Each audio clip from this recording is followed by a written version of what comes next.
Ladies and gentlemen, today I have a very special guest. My best friend and the greatest quarterback in NFL history, Mr. Daniel Jones. Sit up straight, Daniel. Now, Daniel, tell us about your game Sunday. He's a little shy. Just give him a minute. He said to whisper it to me. Daniel said he was nervous. He said he never experienced anything like that ever before. He said no matter where he goes now, he has the fear of getting tackled. Onto a jet to the next city, headed to New England Thursday.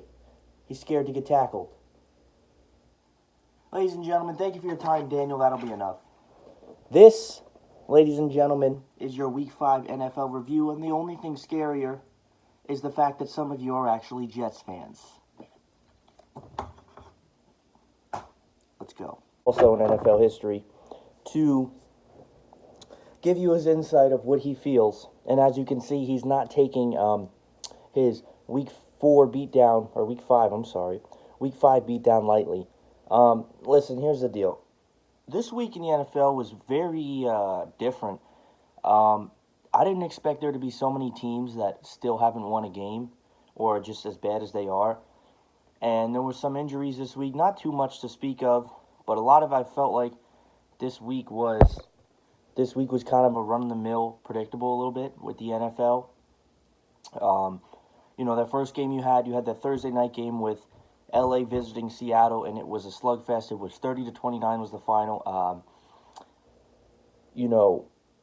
Seattle did get this one, but, Wilson continues his dominance. Russell Wilson has been dominant all year long.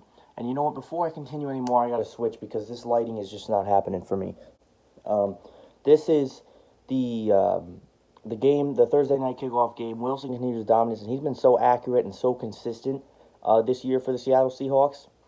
And they're a team that I've always seen people count out a lot, especially in the NFC.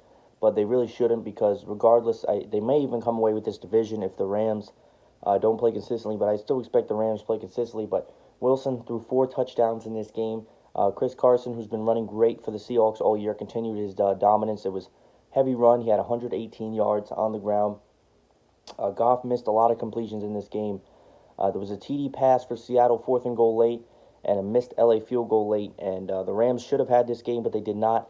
And there were a lot of missed field goals in this week of the NFL.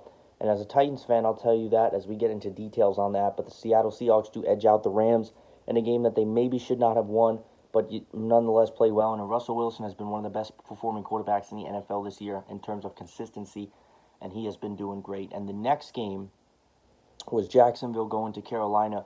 And Christian McCaffrey was already in my mind a top 10 running back in the league, but I think after first 5 weeks, you may have to put him in top 5. He might not be 1, 2, or 3, but if you figure you have Zeke at 1, you have Barkley at 2. I know that's premature a little bit, but I would still probably put him at 2. And then Gurley or Barkley, if you switch them around. And then probably McCaffrey. I can't really think of someone who's been running as good, if not better, than he has. He was unbelievable in this game. He had 3 touchdowns and 176 yards, and that's not counting receiving yards as well. Despite that, Leonard Fournette finally started going for Jacksonville last week, and he was decent this week at 100-plus yards on the ground. And DJ Chark caught well for the Jacksonville Jaguars. He had 164 yards. But regardless, the Panthers were going to hold this one out in the end, and the Minshew bandwagon is going to pump down a little bit on the brakes. The Jaguars did win this game. The Panthers did win this game. And they've been fairly decent without Cam Newton as their starting quarterback. But we're going to have to see what happens there. But the Panthers did get this win, 34-27. And the Jaguars, I think everybody except for the Colts is tied in the... Well, no. It was before the week, but I think Houston technically has the lead now in the AFC South. And the next game was a game that most people probably didn't care about going in. And it just goes to show you how bad the Bengals are. And they really shouldn't be a team that's as bad as they are, but they really are that bad. The Cardinals did edge out the Bengals. This was one of the Bengals' better games, but it was not enough. Kyler Murray did play well in this game. He ran well, even though he is a quarterback. And the Cardinals kick a field goal as time expires. Tyler Boyd for Cincinnati did get 123 yards receiving. And this team is really suffering without A.J. Green and so many other things. The Bengals are still winless. We are swinging into what is going to be the middle of October, and the Bengals are 0-5, and I was not expecting that whatsoever from this team. The Cardinals did get the win 26-23. That's their first official win on the year, I believe, even though that first game against, I want to say they played Detroit, was a tie. The Cardinals did win here, and the Bengals, they really got to just figure it out because it's just not happening for them, and it's just, I've been told the ownership for Cincinnati is awful too, and, it is not happening. It is not happening, but the Cardinals do get their first win on the year, so congrats to them. The next game, you probably are going to have to start putting Deshaun Watson in that, not elite quarterback category, but I think you have to put him in top 10 just based on the fact of everything that he's been doing. And I know that O-line has been awful, but I mean, he's been unbelievable, and he's been put up multiple 50-plus point performances this year, if I'm correct. The Falcons did go to Houston and take on the Texans, and Deshaun Watson had a career day, and this guy is just, I think he's the best quarterback in the AFC South by a long shot, unless Andrew Luck was still playing. He had a career day, had 5 touchdowns, 400-plus yards receiving. His receiver, Will Fuller, had a career day as well, 217 yards and 3 touchdowns. Matt Ryan throws for yards, which he does in every game, and not much else. This Falcons team is one of the most disappointing teams of the year, and the reason I say this is that because the Falcons were not expected to be bad. When a team is expected to be bad, they're not disappointing. They're just proving you right. I think the Falcons were supposed to be much better. They were not at all an elite team in the NFL, but they have all the names. They have Calvin Ridley, Julio Jones, Matt Ryan, even Freeman, who really needs to get going running on the ground. Their defense is a little bit suspect, but otherwise I think this Falcons team really does have a lot of names, and it's just really, it's really disappointing. I think they're 1-4 now in the year. Like I said, Matt Ryan throws for over 300 yards a game because of those receivers, but he doesn't do much else. He likes to throw a lot of picks, and he's one of the quarterbacks that's thrown the most picks probably in 2019, in this season at least. But the Falcons put up some numbers. They get 32 points, but it was no match. Deshaun Watson goes off and drops 53-32 was your final. Houston wins this, and if they continue their dominance, as great as the Colts have played, and even the Titans to an extent, I think Houston would take this division just because of all of that. But that was that. And the next game was a breakout game for Teddy Bridgewater. This was a great game for him. He had 314 yards, and his receiver, Mr. Michael Thomas, who's an elite top 3. Yeah, I said it, top 3 receiver in the NFL. Michael Thomas had 182 yards, I believe, on 11 catches. And the Buccaneers were no match. Well, actually, that's not true because the Buccaneers were actually very close in this game. But the Saints outplayed them, and they got the job done. 31-24 was your final. The Saints were to win at home against the Bucs. And I don't know exactly how many more weeks until the Saints team gets Drew Brees back. It might be 3 or 4. But they've done okay without him. I think they're 2-1 without Drew Brees. And Teddy Bridgewater played well here, and I think that I don't know if they're going to keep switching their quarterback for him with him and Taysom Hill, but I think that Teddy Bridgewater definitely should be your consistent starter. And unless you want to keep throwing Taysom Hill there to throw off the defense, Teddy Bridgewater is definitely the guy that you need to go with here until Drew Brees gets back. And I think this team, like I said, this team is well-rounded enough to where they will be good without Drew Brees. They might not be as good, but they are well-rounded enough as a team where if you look at, I can't really use this example anymore because Green Bay is actually starting to play really well. But I used to say how Green Bay without Aaron Rodgers was a sack of shit. But the team's really starting to play well, and they're really showing off this year. But yes, New Orleans does get the win over Tampa Bay. Giants and the Vikings. I actually went to this game. I went to this game with my dad, and I had a great time. The Giants did not. This game was kind of what I expected. I expected the Giants to put up a little bit more of a fight. And as you see that Daniel Jones intro there, he's going to be scared. The Giants finally got their first test from a top tier, I would say elite defense, because the Vikings have a very good pass rush, and that secondary is very, very strong. They were nowhere in this game. The Giants can't tackle, and that's part of their problem. I knew Minnesota was going to run all over them. Dalvin Cook went crazy. He went everywhere. He only had that one bad play where he fumbled towards the touchdown. But Dalvin Cook has just been unbelievable for this Minnesota team, and I'll have him. Actually, you know what? Check that. I said earlier in the video about top tier running backs in the league and McCaffrey, and I think McCaffrey is better than Dalvin Cook, but Dalvin Cook is right behind him if you put McCaffrey at 4. So if you put, and even Bell to an extent, Bell hasn't played well because the Jets haven't supported him, but the Giants did get smoked in this game.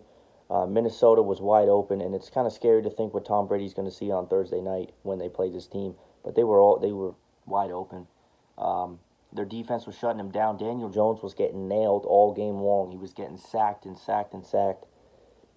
And there was a couple mistakes they had at the goal line or in the red zone that really killed them and drew them back. They had one touchdown to Darius Slayton early in the game, and that was really it. The Giants had no answer for this Vikings team as I expected, and it's going to be a very tall, maybe impossible task this coming Thursday night on a short week against New England. But the Giants do get beat by Minnesota 28-10. I enjoyed myself at the game. I had a great time. But I kind of knew when I seen this was coming. Minnesota's there, guys. They are there. The Minnesota Vikings are very good.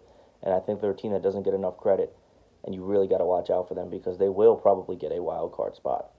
And that is pretty much that. The next game to go over is the Bears and Raiders. And this was a London game. And I was kind of confused because most London games start at 9:30 in the morning.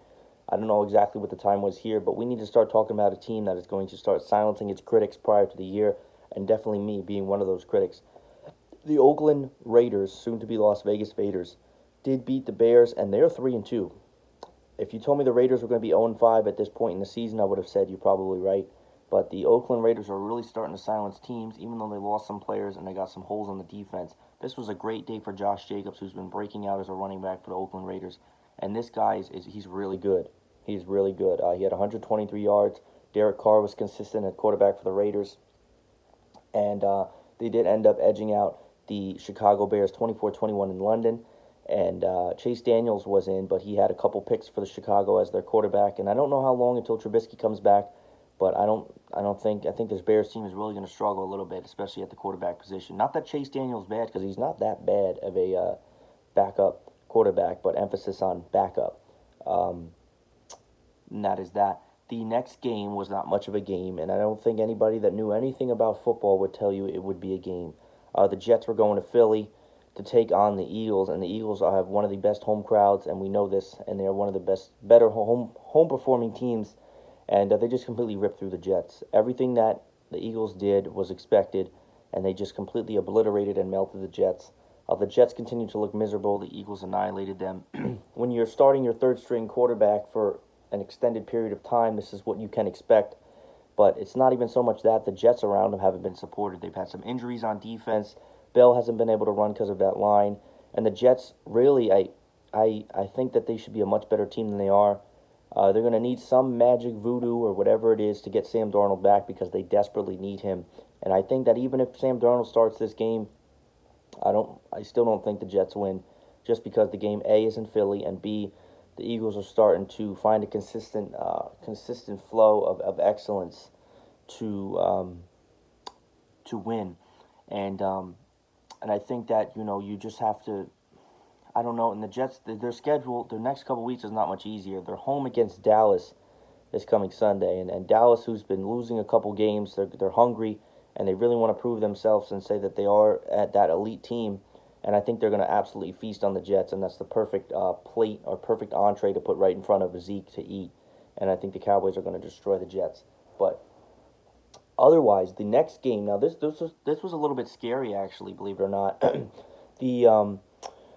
The Ravens were going to the Steelers, who've been with Mason Rudolph, and there was a very scary moment in this game where Mason Rudolph, and I'm not just using it as a terminology or just saying it in terms of, oh, he was knocked out. He was literally knocked out. Mason Rudolph got squished between, I know it was Earl Thomas, I don't know who the other guy was.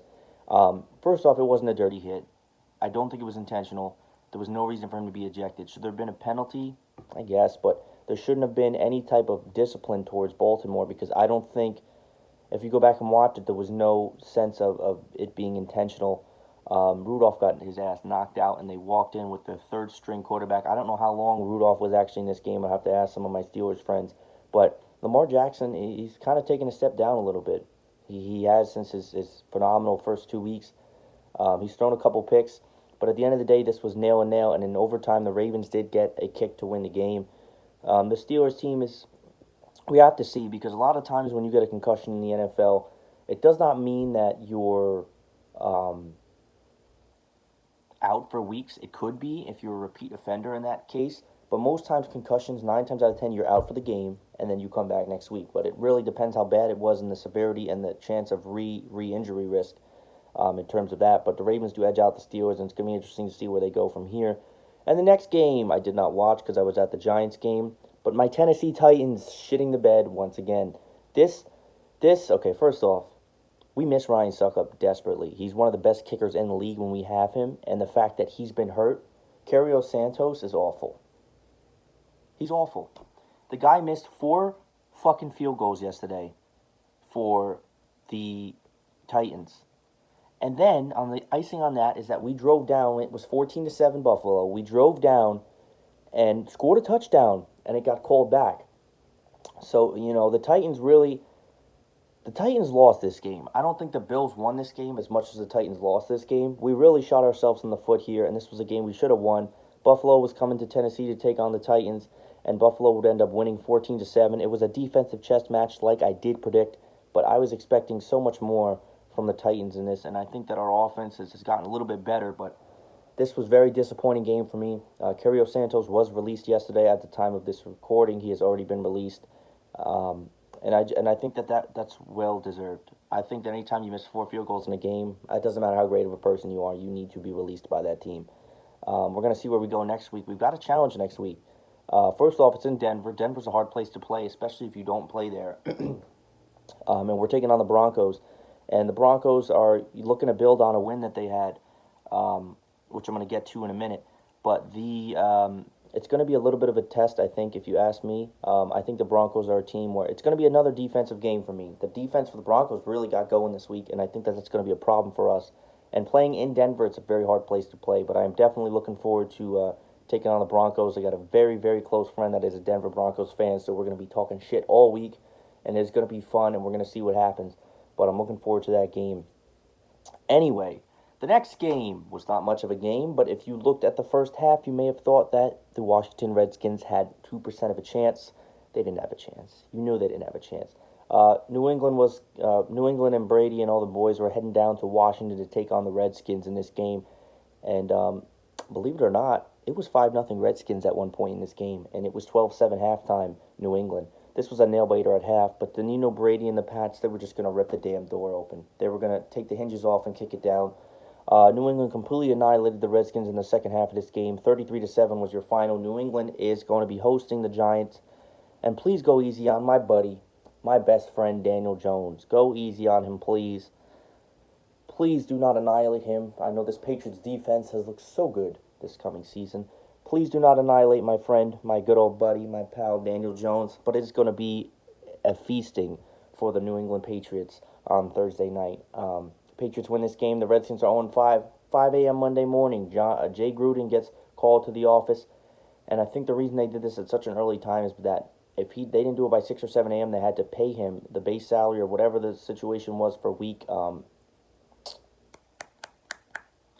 6. So they called him down at 5 a.m. Jay Gruden knew that at 5 a.m. you're getting called down in the office. Shake your hand. Thank you for everything you've done for the franchise and organization, but we're going to be parting ways. Jay Gruden is fired as Washington Redskins head coach. They're going to be moving on as interim head coach. I forgot who his name is. I don't know exactly who the name is, but it sounds like it's somebody that's familiar. The Redskins get annihilated by the Patriots, and the Redskins are now winless. The next game was the Denver Broncos getting their first win of the year against the LA Chargers, who have been very disappointing this year for a team that has such a high-powered offense, and they haven't really started Melvin Gordon. I don't know exactly what they did with him this game. Didn't really look at highlights or much. Denver's defense finally played well. They forced 3 turnovers, and Phillip Lindsay ran well in this game. And the Denver Broncos, 20-13, were going to take on the LA Chargers, who have been one of the more disappointing teams. Not horrible, but disappointing just because of the fact that they're expected to be so much better than they have been, and they were one of the teams where I think could be 4-1 around that range right now, but it is just not happening that way. Broncos take down the Chargers. They're going to be hosting my Tennessee Titans this coming week in Denver. And the LA Chargers, I do not know who they play next, but regardless, that was the little shindig there for that. And now this game, there was a lot going on in this game. This was a 4 o'clock frame game. The Green Bay Packers go into Jerry World and to Dallas to take on the Cowboys. So we're looking to bounce back from that first loss of the season against New Orleans, and it wasn't happening yesterday. The Cowboys were getting absolutely obliterated in the first half of this game. Green Bay owned the first half. Aaron Jones needs to start getting, we need to start putting him in that elite running back category as well. Aaron Jones just completely went haywire and completely ran over this Dallas Cowboys team. 170 yards, 4 touchdowns. What a day for him. Prescott looked pretty bad, honestly. Despite all that, Amari Cooper had a really good game. He had 226 yards. Dallas did start to creep up a little bit in that second half and played much better in the second half than the first half to attempt that comeback. They had a missed field goal in this game. The Packers were taking down the Dallas Cowboys 34-24 in Jerry World. And I think it's time to start putting the Green Bay Packers back in that elite category. However, the NFC North is completely up for grabs this year. You got the Lions. They've been playing great. You got the Minnesota Vikings. They're always there. They have a great defense, but despite all that, don't have Trubisky. And Aaron Rodgers and the Green Bay Packers smoke down the Cowboys, who are going to be coming to MetLife Stadium this coming weekend to take on the New York Jets, and this is their bounce-back game. The Sunday night game, you want to talk about one of the most surprising games. I was definitely this game. The Indianapolis Colts went to Kansas City, one of the hardest places to play, and they completely shut down the Kansas City hype train. Mahomes threw for a lot of yards in this game, but not much else. They held them to 13 points. Imagine how hard it is to hold the Kansas City Chiefs 13 points, but the Indianapolis Colts did that in this game. I don't have much notes for this game, but I do know that the Colts did hold them down, and they looked very good in this game, and this was a game to make a statement for the Colts to say that they are a contender in the AFC. So that was your Sunday night game. And the last game of the week, I actually finished taking these notes right before it ended. Ladies and gentlemen, for that game, actually, Mahomes was kind of shut down, and Marlon Mack ran well. I forgot about that. He had 130-plus yards running. And the last game of the week was the most disappointing game of the week, especially if you're a Cleveland Browns fan and you've been slurping that Cleveland Browns juice all offseason. Bad. Baker Mayfield looked the worst he's looked maybe since he's been in the NFL, and the worst since week 1 against my Titans. He looks absolutely awful. He was 8 for 22, 100 yards, 2 picks. I think he was sacked 4 times, and he fumbled the ball twice. He's starting to look overrated. I've always liked Baker Mayfield, but he's starting to look overrated. It's not even so much that. The San Francisco team is very legit. The 49ers host the Browns and absolutely obliterate them into blasphemy. 31-3, the 49ers win this game. Jimmy G played decent, and the running back, Michael Breeder, ran well. The 49ers are undefeated, and that is your NFL Week 5 review. Thank you guys for watching this Week 5 review. There's a lot of notes, and there's so much more that goes into this than I ever thought would, and the phone is ringing right before my intro, or my exit, and I can't stand that. And it says fraudulent call. So if the FBI is cracking down on me, or if the New York Giants tell me to stop talking about my best friend Daniel Jones, I'm sorry. This was your NFL Week 5 review, everyone. Thank you for everybody for watching. I definitely was thinking a lot of so many different things I could have did with the intro, but I really hope you enjoy it, and I hope you enjoyed this review. Thank you guys for watching. It's going to be heavy this week. I got some NBA predictions. I need to start rolling those out like crazy because I'm going to be going on vacation for my cousin's wedding. And I will, by the time I get back, it is going to be NBA tip-off night, and I cannot wait. I'm so excited. So thank you guys for watching this. This has been fun. This has been real, and thank you, and I'll see you next time.